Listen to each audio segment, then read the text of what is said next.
Bismillahirrahmanirrahim, dengan mengucapkan syukur Alhamdulillah, kita panjatkan puji syukur kehadirat Allah Subhanahu wa Ta'ala, Tuhan yang Maha Esa, yang telah memberikan kita kesempatan untuk mendengarkan kitab Islami dalam kitabun majelis ini. Pembahasan kali ini dari kitab Al-Fath Al-Rabbani karya Syaikh Muhyiddin Abdul Qadir Jailani. Majelis 38, Keutamaan La Ilaha Illallah. Hari Ahad pagi, tanggal 17 Rajab 545 Hijriah, Syaikh Abdul Qadir Jailani menyampaikan ceramahnya. Rasulullah Shallallahu Alaihi Wasallam bersabda, siksalah setan-setan kalian dengan kalimah, La ilaha illallah Muhammadur Rasulullah. Sesungguhnya setan merasa tersiksa seperti engkau menyiksa untanya dengan banyak penumpang dan muatan di atasnya. Wahai manusia, siksalah setan-setan kalian dengan keikhlasan dari alam hati keika mengucapkan La ilaha illallah. Sesungguhnya tauhid akan membakar setan manusia dan juga setan jin, sebab lafaz tersebut merupakan api yang membakar bagi para setan dan menjadi cahaya penerang bagi orang-orang yang bertauhid. Bagaimana lidahmu bisa mengucapkan La ilaha illallah sementara di dalam hatimu sekian banyak Tuhan yang engkau jadikan sebagai sandaran? Semua itu menjadi patung yang engkau sembah. Sia-sia saja lafaz tauhid yang diucapkan dengan lisan, sedangkan terjadi kemusyrikan di dalam hati. Sia-sia saja engkau membersihkan badan sedangkan hati dipenuhi oleh najis. Seorang muwahhid sejati dapat menyiksa setannya, sedangkan orang yang musyrik akan disiksa oleh setannya sendiri. Keikhlasan adalah intisari dari setiap perkataan dan perbuatan. Jika itu ditinggalkan maka yang ada adalah cangkang tanpa isi. Cangkang hanya layak untuk dilalap oleh api. Dengarkanlah ucapanku ini dan amalkanlah, sesungguhnya itu dapat memadamkan kerakusanmu dan dapat mematahkan brutalnya nafsumu. Jangan menghadiri tempat yang dapat mengobarkan api watakmu sehingga dapat menghanguskan rumah agama dan keimananmu.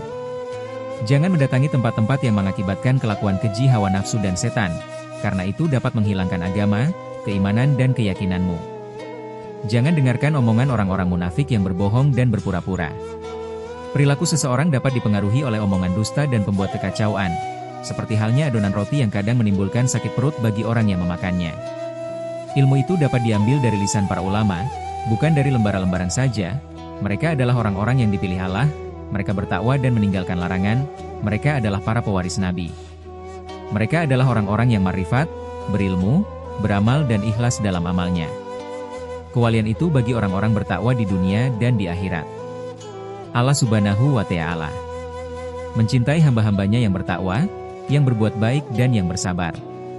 Apabila cara berpikirmu benar, maka engkau akan mengenali mereka, mencintai mereka, dan menemani mereka. Cara berpikir yang benar hanya dapat diperoleh apabila hati telah disinari oleh cahaya marifat kepada Allah Subhanahu wa Ta'ala. Jangan pernah berhenti hingga cara berpikirmu mendapat sinar marifat kepadanya, sehingga engkau dapat melihat dengan jelas kebaikan dan kesehatan. Jagalah pandanganmu dari sesuatu yang haram. Tahanlah nafsumu dari syahwat dan keinginan. Biasakan nafsumu untuk memakan yang halal, jagalah hatimu dengan mendekat kepada Allah Subhanahu wa Ta'ala. Dan jagalah lahirmu dengan perantara sunnah Rasulullah, dengan begitu engkau akan mendapatkan pemikiran yang benar dan lurus, sehingga engkau mencapai tingkat marifat kepadanya. Sesungguhnya aku ini membimbing akal dan hati. Adapun nafsu, watak dan kebiasaan sama sekali tidak memiliki kemuliaan.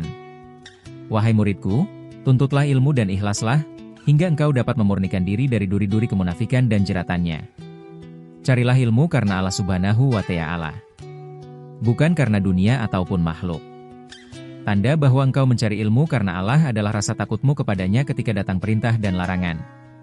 Kemudian engkau mendekatinya, merendahkan dirimu dan tawadlu terhadap makhluknya tanpa menaruh suatu keperluan terhadap mereka, tidak rakus dengan apa yang ada pada mereka. Tanda lainnya adalah engkau bersedekah di jalan Allah Subhanahu wa Ta'ala, bukan karena dorongan selain Allah Subhanahu wa Ta'ala. Adalah kebalikan dari keteguhan. Sedekah, memberi, karena tujuan selain Allah tidak diperbolehkan.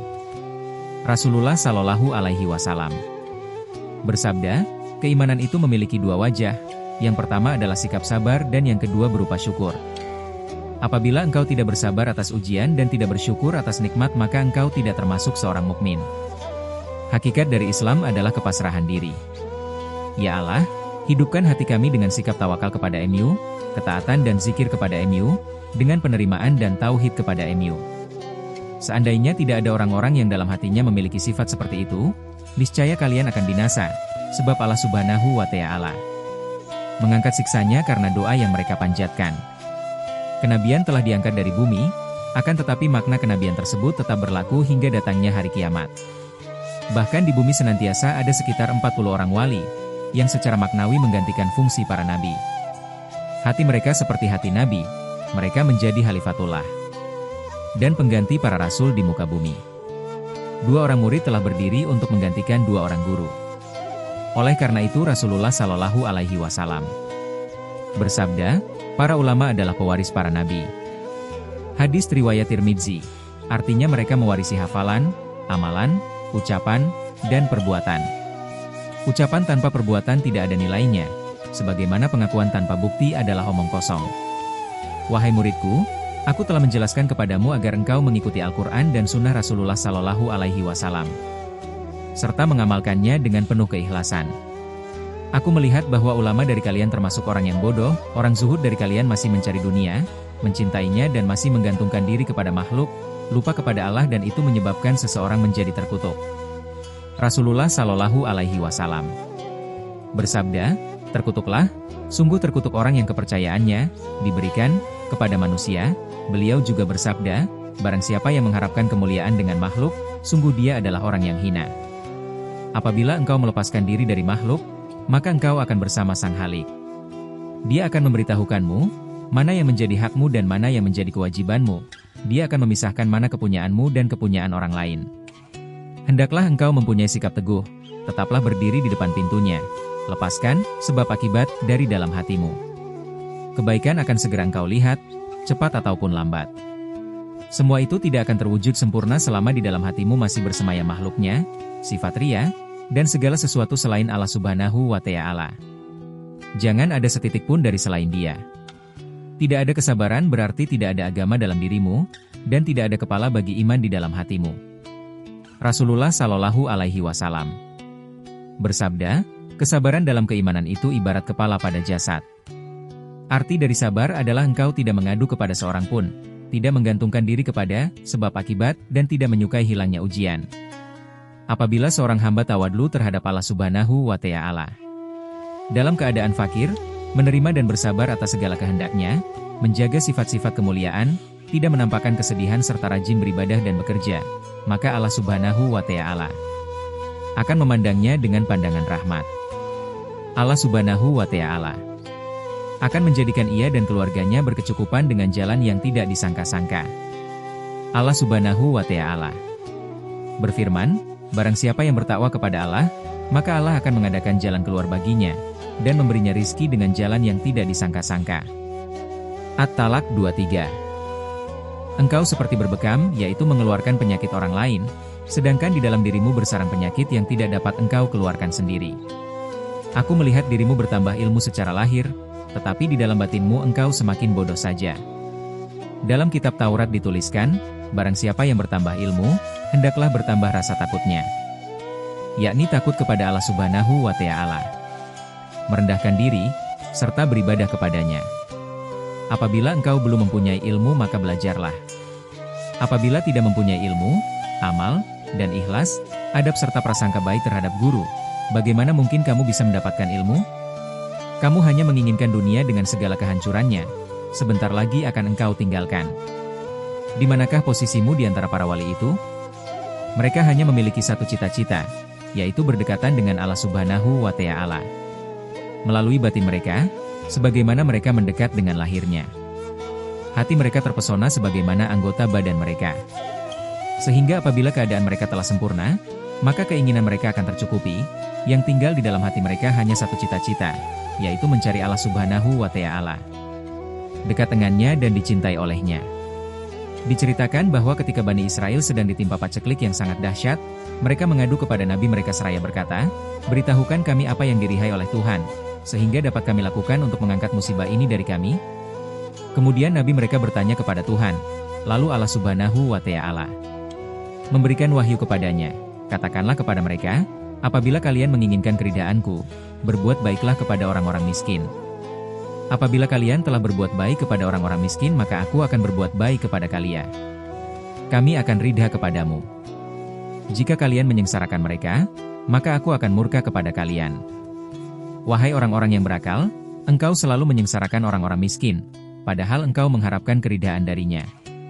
Kalian tidak akan memperoleh keridhaannya, tetapi kalian berhak memperoleh kemurkaan darinya. Laksanakanlah apa yang aku nasihatkan ini, agar engkau berbahagia. Teguh hati sama artinya dengan menanam. Apabila telah menanam, pasti akan memanen. Janganlah lari dari nasihat para guru walau pahit sekalipun.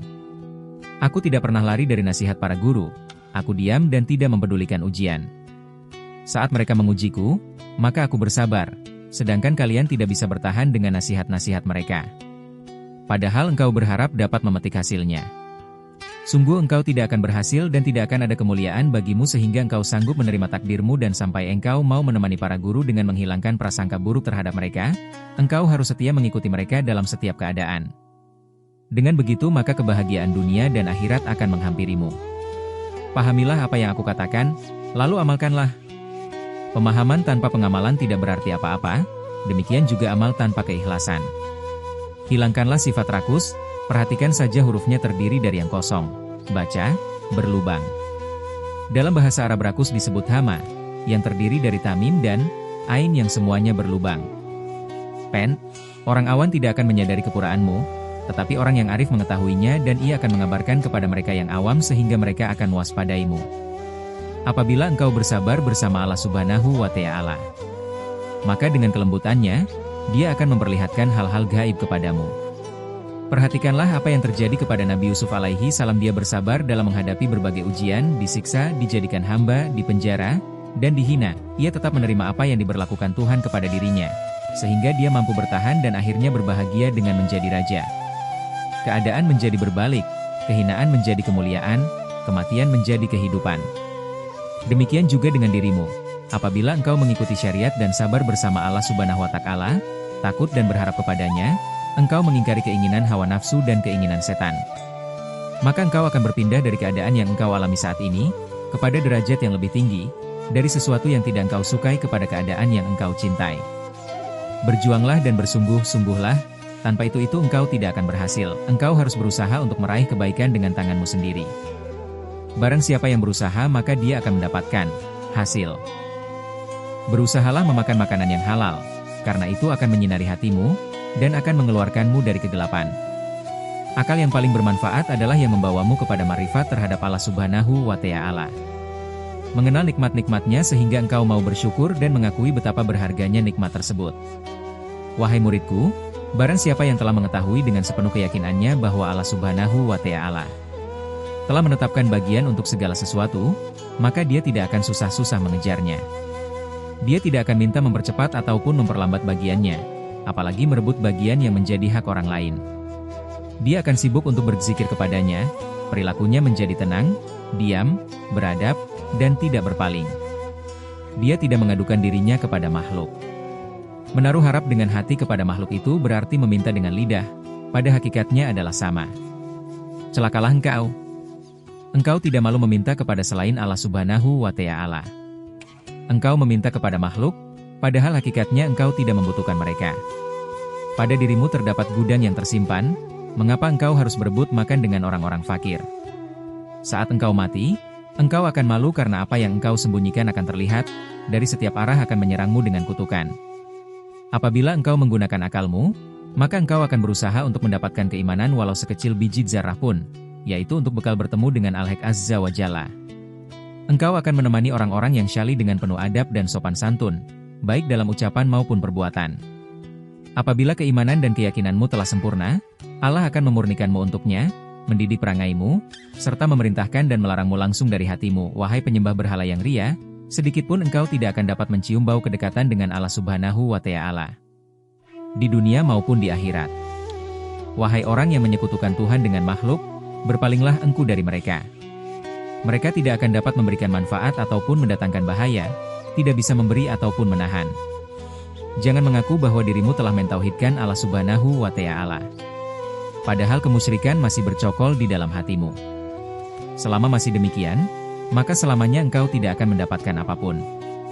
Ya Allah, anugerahkan kepada kami ilmu dan keikhlasan dalam mengamalkannya. Ya Allah, lunakkanlah hati kami untuk menerima keputusan dan takdir MU. Ya Allah, Marifatkan kami kepada Engkau sehingga kami dapat mengenal Engkau. Ya Allah, fanakanlah kami dari segala sesuatu selain Engkau, pertemukan kami dengan Engkau. Ya Allah, berilah kami manfaat dari apa yang kami katakan, dan berilah mereka manfaat dari apa yang mereka dengar dariku. Ya Allah, anugerahkan kepada kami penerimaan atas takdir MU dalam setiap keadaan. Ya Allah, bantulah kami untuk memerangi nafsu kami. Ya Allah, tolonglah kami dengan ketaatan kami kepada MU, dan jangan hinakan kami dengan kemaksiatan yang kami lakukan. Ya Tuhan kami, berilah kami kebaikan dunia dan kebaikan akhirat, dan peliharalah kami dari siksa api neraka. Amin ya Rabbal Alamin. Berlanjut ke pembahasan selanjutnya.